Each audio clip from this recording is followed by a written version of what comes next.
Alors, bonjour tout le monde. Alors, voici pour ma deuxième capsule sur les attentats, en lien avec les attentats de Paris. Donc, je pense que c'est ma 15e capsule de Soyons le changement pour vous inspirer à être le changement. Donc, c'est ça. Ma première capsule sur les attentats, c'était un petit peu déprimant, peut-être.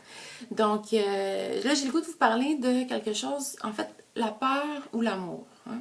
Quoi choisir? Parce que ça peut être assez épeurant, ce que je vous ai parlé dans ma dernière capsule.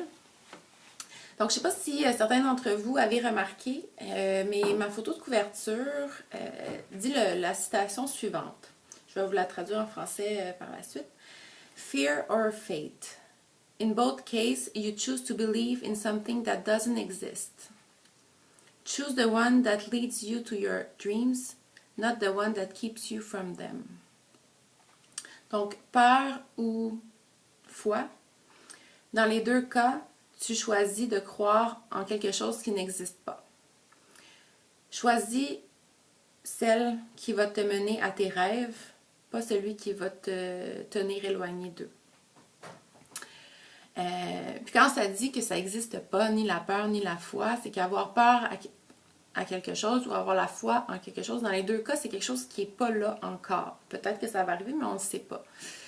Donc, je trouve qu'il y a tellement de gens qui... puis moi aussi, ça m'arrive, là, mais l'anxiété, c'est ça, dans le fond, c'est d'appréhender quelque chose, puis d'appréhender le pire de la situation qui pourrait se produire. Alors que la foi, c'est de croire que dans la même situation va tourner d'une façon positive. Donc, c'est à vous de choisir ce à quoi vous croyez. Puis, je ne sais pas si vous avez déjà entendu parler du secret, probablement comme beaucoup de gens. Mais le principe du secret, c'est que nos pensées sont créatrices. Donc, ce à quoi on pense va se créer probablement dans notre univers. Alors, si vous choisissez la peur, bien, vous risquez de créer des choses négatives auxquelles vous avez eu peur, alors que si vous avez la foi, vous risquez de créer des choses plus positives.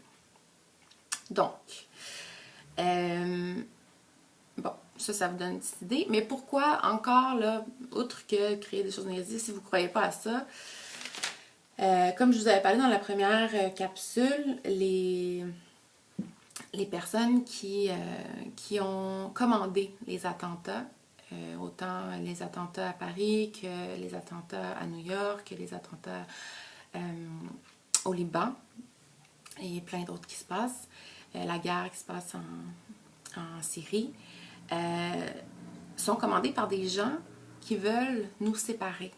Eux, ils retrouvent leur pouvoir en nous séparant. Donc, vous savez sûrement le dicton diviser pour mieux régner, ou quelque chose comme ça. Ben, c'est exactement ce qu'ils font. Donc, les gens qui disent non, nous on a peur, on ne veut pas que les réfugiés, on ne veut pas accepter les réfugiés ici parce qu'il y avait un réfugié parmi les terroristes qui ont tué plein de monde en France, eh bien, vous embarquez dans leur jeu. Exactement. Parce que si vous vous informez vraiment sur tous les réfugiés qui ont été introduits au Canada dans les dernières années, jamais il y a eu En tout cas, c'est une peur injustifiée qui est alimentée par les médias, justement, et par ces personnes-là qui veulent mieux régner. Eux, ils veulent qu'on laisse les réfugiés mourir dans leur pays. Parce que ça va faire moins de monde à contrôler. En tout cas, ça c'est mon opinion. Mais c'est ça. Il ne faut pas embarquer dans leur jeu. Et à la place, ce qu'il faut faire, c'est choisir la foi, choisir l'amour. Ben, ce qu'il faut faire, ce que je vous suggère, pour se soutenir, s'unir, s'entraider. Parce que c'est exactement là quelle est notre force.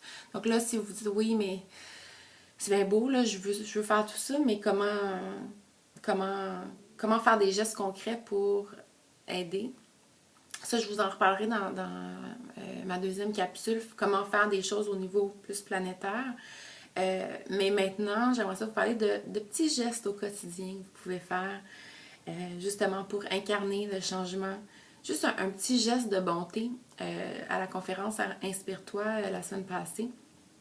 Jean-Marie parlait comment faire un geste de bonté donne une shot de sérotonine à la personne qui fait le geste, à la personne qui reçoit le geste et même aux personnes qui sont témoins du geste de bonté. Alors, ça peut être des choses toutes simples comme Nathalie qui paye le café à la personne derrière elle quand elle va au Tim Hortons le matin. Comme moi qui ai donné un 3$ à un itinérant qui dormait par terre pour qu'il s'achète justement un café. Qu'est-ce que ça peut être d'autre? Juste sourire à quelqu'un. Quand quelqu'un vous mendie pour de l'argent, considérez cette personne-là comme une personne. Faites-lui un sourire. Si vous ne voulez pas le donner, dites-lui « Ah non, merci.